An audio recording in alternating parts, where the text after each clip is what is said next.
When the NBA first announced the in-season tournament, I honestly had no idea what to make of it. I thought the overall idea was cool, although I also thought there were some pretty obvious issues. But now that it's here and we've actually gotten to see some of the games get played out, I think the idea is pretty awesome.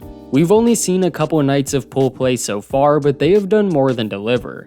These what would have been just basic regular season games now legitimately feel like playoff games. Obviously, players are not treating it like it's the finals, but they definitely are going harder than they usually would this early into the season. The first night of pool play literally had an average margin of victory of just 4.9 points. That's the second lowest for a single game in the last 10 seasons. The fact that these games have this much hype truly has me excited to see the actual elimination games. Once these games get to single elimination, they are going to feel like the playoffs, and you will definitely see a celebration after winning that championship in Vegas. And you cannot talk about the in-season tournament without bringing up these new courts.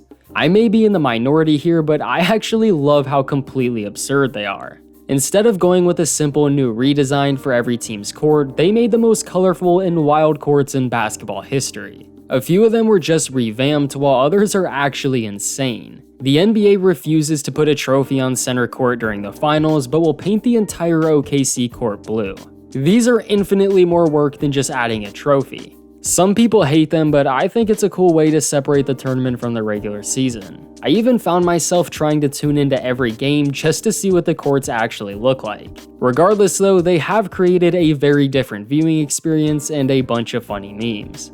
Apparently there's also new jerseys, but teams change uniforms so much I don't even notice at this point. I felt like players were treating the regular season more serious than previous years, to the point where I even made a video about it, so the tournament really couldn't have come at a better time. We didn't get to see a LeBron and KD matchup for years and have already gotten to see them play twice so far this season. The second game had hype anyways, but adding this extra stipulation to it just elevated it, and both superstars rose to the occasion.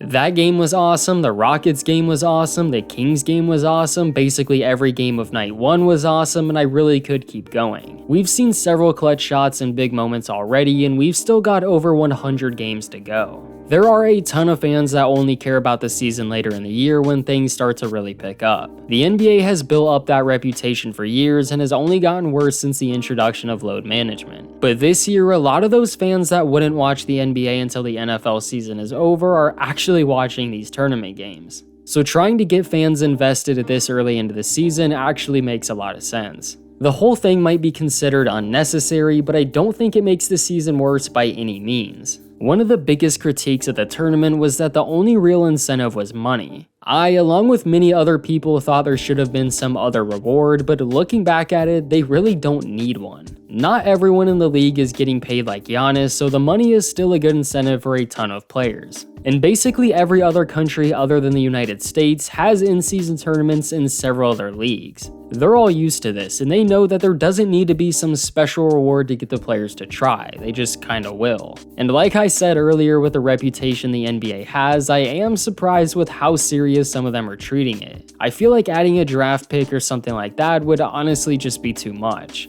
The players should treat this tournament seriously, but obviously not as serious as the NBA Finals. It's laid back, but it's not at the same time, and I think that's exactly where it needs to be. It's a chance for playoff teams to test their skill or get into a rhythm, and for bad teams it's a chance to compete for something. You also have to remember that this is their very first year of them doing this ever, so I'm sure there will be several changes for the better in the future. The wow factor with how new it is will begin to wear off, and it will start to be this normal thing that will hold more and more significance over time. Literally the only thing I don't love about the tournament is that the schedules can get kinda confusing. Teams are playing 4 pool games throughout the entire month of November. Some teams like the Cavaliers, for example, played their first game on November 3rd, but don't play another pool game until the 17th while playing a bunch of regular season games in between. While other teams play 2 pool games, then have a little break, and then have 2 more. It's just not the easiest to keep track of. However, the pros are that it will help make sure star players are suiting up for those specific games, and it does make the whole event last a lot longer.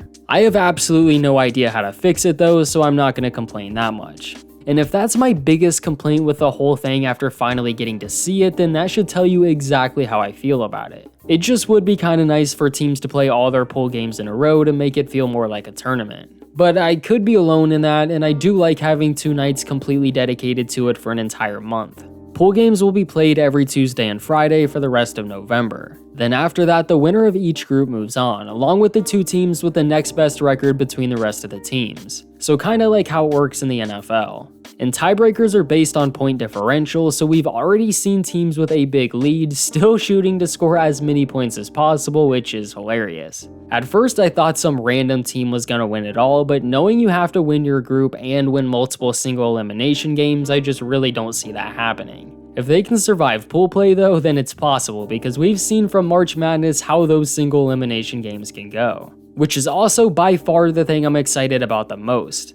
Single elimination games are awesome, and it's what makes the NFL playoffs and March Madness so much more fun than a best of series. If the pool games are being treated like the playoffs, then the actual tournament will feel like the finals. And at the end of the day, I do respect what the NBA is trying to do. They just want to grow the sport, and it's the same reason why they added the play-in tournament. They're trying to make the game even more entertaining, and I think they have absolutely done that. But let me know down in the comments what you think about the new in-season tournament and also who you think is gonna win. Leave a like on the video to support the channel and subscribe if you're new for more basketball videos just like this one.